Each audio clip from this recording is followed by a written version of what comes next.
ėmė tuos lavonus, ėmė už pažastų, už kojų, nes kai armoškė tampa, 20 metų, matyti tokias tam kraujo kaip kokios skerdyklai. Šiaulietis Pudinas Algirdas, gimęs 1955, birželio 6, išėjo į armiją iš Klaipėdos, 74 gegužės mėnesį, 13 dieną, nuvežė iš Klaipėdos į Vilnių, Kupčiai atvažiavo, išvežė į Vidurinę Aziją.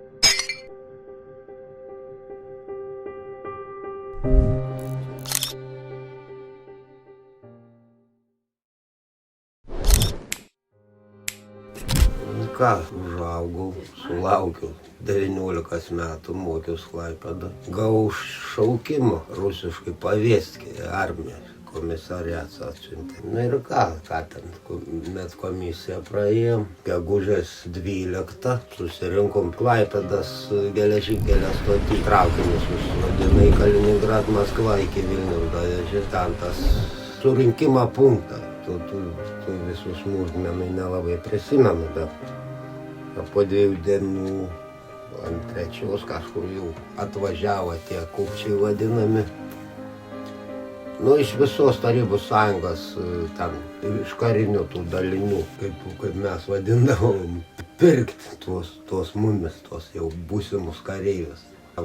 Vyresnysis leitenantas Kairo pavardė jau, 60 lietuvių atrinka, vėl iš Vilniaus per Šiaulius į Rygą, traukiniu gabena, iš Rygos ten geležinkelio stoties į Uostą. Nu į ką lėktuvų, jau 62. Tai patys nežinojom, kur mumis čia skraidint. Paskui jau tas kareiviuks, tas lietuvis, tas pikturna. Sakau, tai kur mumis čia dabar? Aš kur čia skraidint, taigi sako į Vidurinę Aziją. Nu ką, skrendam, tas jau lėktuvs nusileido Almatoj, iš oro uostą į Almatoj, ten karinės dalinys, tam vadinamam place, tos mumis 60 lietuvių. Vėl atėjo tie kupčiai, vėl ten pasidalina. Vienus paliko Almatoj, kitus Panfilovas, Rezeka, Altarą. Nu, išdalina ten jau klausinėje, kas kokios specialybės. Tie mūrininkai, tai prie statybų. O, nu, vienu žodžiu išdalina, mes Almatoj lietuvių, kiek mumis bepalika, 5 ar kiek. Nu jau mes jau čia jau tie pasilikom, tuos įsivežė į kitus tos dalinius, 7-800. 7 VŠ 7-800 rusiškai, žinai. Nu, karinis dalinys 7-800. Nu, toks, nu, tas jau, kaip sakant. Nu, vėl išrikiavo ten. Mes ten 3-5 tie lietuviai. Vėl atėjo kapitonas Kairo, ukrainietis. Šulupenka tada. Štabo viršininkas atėjo, sako, va tu, sako, aš pas savį pasiemu, sako, radio telefonistų. Atvažiuoju iš to okrugą, čia lietuviškai būtų kaip karinė apygarda. Iš to vėl generolai visokie, pulkininkai. Mane paėmė į tą, iš Almatos į Panfilovą. Tai dar už Almatos, apie 400 kilometrų. Nuo Kinijos sienos kažkur 2 kilometrų. Tarnavom, bėgiuojam, lakstom, kiniečiai mums subines rodo. į ką tu jam padarysi. Ir tada ten Damansko sala buvo. Tada valdžioj buvo Brežnevas, tas generalinis sekretorius Tarybų Sąjungos. Kiniečių Mao Dzedunas. Tie susipyka dėl tos salos, nes tie kiniečiai atgindavo, ten atplukdydavo savo tas avis į tą salą, žinai, ten ganyti. Tie paginę avinus, tarp avinų patys įsimaišė. Nešauda jie su štiknožais, kur ant automato užsideda peilis. Nu į ką tie avinus paginė, o ant kalną ant tų sopkių stovi tie VVŠnikai. Tie VVŠnikai mum į galvas, nu, jeigu mes būtumėm automatą pakėlę, būtumėm nuo tų VVŠnikų gavę kulką, nuo tų vidaus, nutrė vidaus tą tarnybą, žinai, tie patys tarybiniai kareiviai tie. Jeigu skaitos, jeigu mes pakelsim ginklą, išprovokuosim karą su Kinija. Nu ir ką, išpjojo kaip baranus, tuos visus subadė. Ten tuos dokumentus, tuos karinius bilietus susirinka. Tai čia jau man toks pirmas toks stresas šoks buvo. Paskui čia, nežinau kiek laiką praėjo, jau tam Panfilove. Ten mūsų tas batalionas buvo. Budėtoja, kai kareivinėse ten stovi prie, kaip vadinam, prie tumbačkės, prie tos spintelės.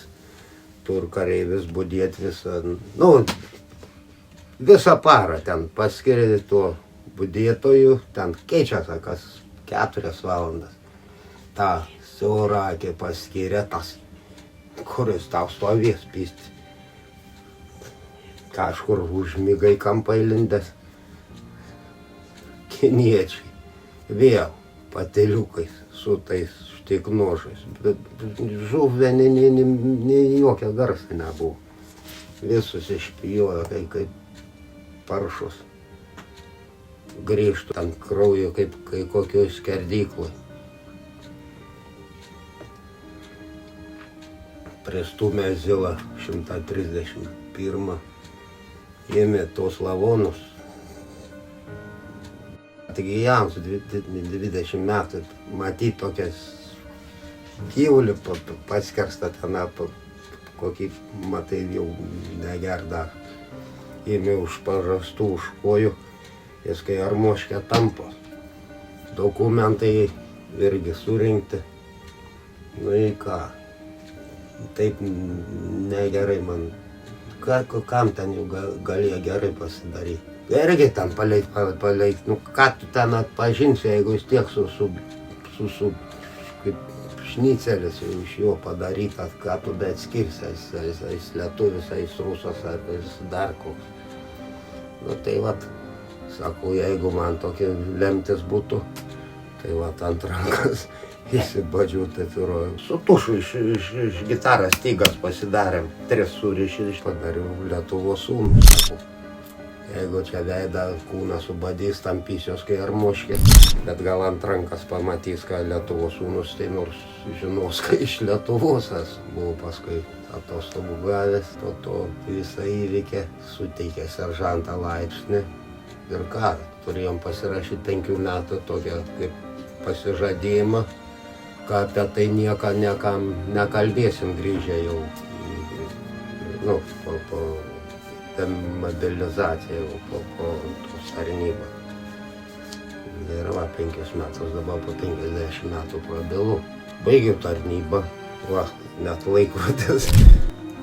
Čia iš armijos padovanoja man tas mūsų batalioną, va, už gerą tarnybą. 2 metus tą tarnau. Tą siūlę pasilikt, nu, tų virš tarnybinių. Anais laikas 280 rublių, tai dabar išeitų apie 2000 su viršų. Nu, kažkur apie 3000 eurų atlyginimus į mėnesį.